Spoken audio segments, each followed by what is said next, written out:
Welcome to easy cooking Tamil. Hi friends, இன்றைக்கி நம்மளோட வீடியோவில் பைனாப்பிள் ரசம் எப்படி பண்ணுறதுன்னு பார்க்கலாம். அதுக்கு முன்னாடி நம்மளோட சேனலில் நீங்கள் என்ன சப்ஸ்கிரைப் பண்ணலைன்னா ரெட் கலர் சப்ஸ்கிரைப் பட்டனை கிளிக் பண்ணி சப்ஸ்கிரைப் பண்ணுங்கள். கூடவே வேறு பெல் ஐக்கானையும் கிளிக் பண்ணிக்கோங்க. நாங்கள் அப்டேட் பண்ணுற வீடியோவை உடனுக்குடனே நோட்டிஃபிகேஷனில் தெரிஞ்சுக்கலாம். ஃபஸ்ட்டு சின்ன எலுமிச்சம்பழம் சைஸுக்கு புளி எடுத்து கரைச்சி அதோட தண்ணியை சேர்த்துக்கலாம். பருப்பு வேக வச்ச தண்ணி ஒரு அரை கப் சேர்த்துக்கலாம்.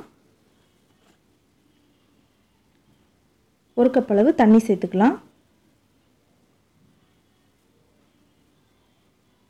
ஒரு சின்ன சைஸ் தக்காளியை சின்னதாக கட் பண்ணி வச்சுருக்கிறேன், அதை உள்ளே சேர்த்துக்கலாம். அரை டீஸ்பூன் ஜீரகத்தூள், ஒரு டீஸ்பூன் சாம்பார் பொடி, அரை டீஸ்பூன் மிளகுத்தூள்,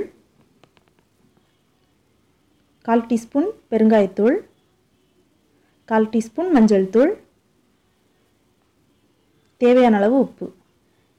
இதெல்லாம் சேர்த்துட்டு ஸ்டவ் ஆன் பண்ணி வச்சிடலாம். ஒரு வாட்டி நல்லா கலந்து விட்டுறலாம். இது இப்போ நல்லா கொதிக்கணும்.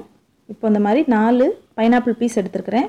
இதில் 3 பீஸை சின்னதாக கட் பண்ணி மிக்ஸி ஜாரில் சேர்த்து நல்லா அரைச்சிக்கலாம்.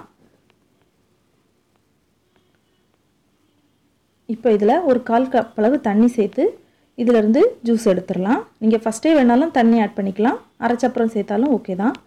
பாருங்கள், ஒரு அரை கப் அளவு ஜூஸ் எடுத்து இப்போ நல்லா கொதிச்சிருச்சு. இப்போ இதை உள்ளே சேர்த்துடலாம்.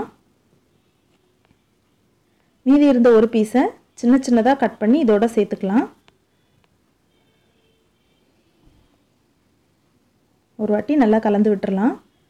இதுக்கப்புறமா ரசம் நல்லா கொதிக்கக்கூடாது. இந்த மாதிரி லைட்டாக கொதிக்க ஆரம்பிக்கும் போதே கொஞ்சமாக கொத்தமல்லி சேர்த்துட்டு ஒரு வாட்டி கலந்து விட்டுட்டு ஸ்டவ் ஆஃப் பண்ணி அப்படி மூடி வச்சிடலாம். இப்போ நம்ம ரசத்துக்கு தாளிச்சிடலாம். தாளிக்கிறதுக்கு 1 டீஸ்பூன் நெய் எடுத்துருக்கிறேன். தேவையான அளவு கடுகு சேர்த்துக்கலாம். நெய் விட்டு தாளித்தோம் அப்படின்னா ரசம் மணமும் டேஸ்ட்டும் சூப்பராக இருக்கும். உங்களுக்கு பிடிக்கலை அப்படின்னா நீங்கள் குக்கிங் ஆயில் கூட யூஸ் பண்ணிக்கலாம். கொஞ்சம் கருவேப்பிலை சேர்த்துட்டு ஸ்டவ் ஆஃப் பண்ணிக்கலாம். இப்போ இதை ரசத்தோடு சேர்த்துடலாம். அவ்வளோதான், சுவையான பைனாப்பிள் ரசம் தயாராகிடுச்சு. இது ஒரு வாட்டி கலந்து விட்டுறலாம். இது பண்ணுறது ரொம்பவே ஈஸி தான். இதோட டேஸ்ட் டிஃப்ரெண்ட்டாக இருக்கும். நம்ம சாம்பார் பொடி, பருப்பு வேக வச்ச தண்ணியெல்லாம் சேர்த்துருக்கிறதுனால இதோட டேஸ்ட் சூப்பராக இருக்கும். நீங்களும் ஒரு வாட்டி இதை வீட்டில் ட்ரை பண்ணி பாருங்கள்.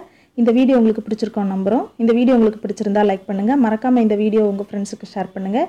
எங்களுடைய சேனலை சப்ஸ்கிரைப் பண்ண மறந்துடாதீங்க. மேலும் இந்த வீடியோ பற்றின உங்களோட கமெண்ட்ஸை கமெண்ட் பாக்ஸில் டைப் பண்ணுங்கள். நன்றி.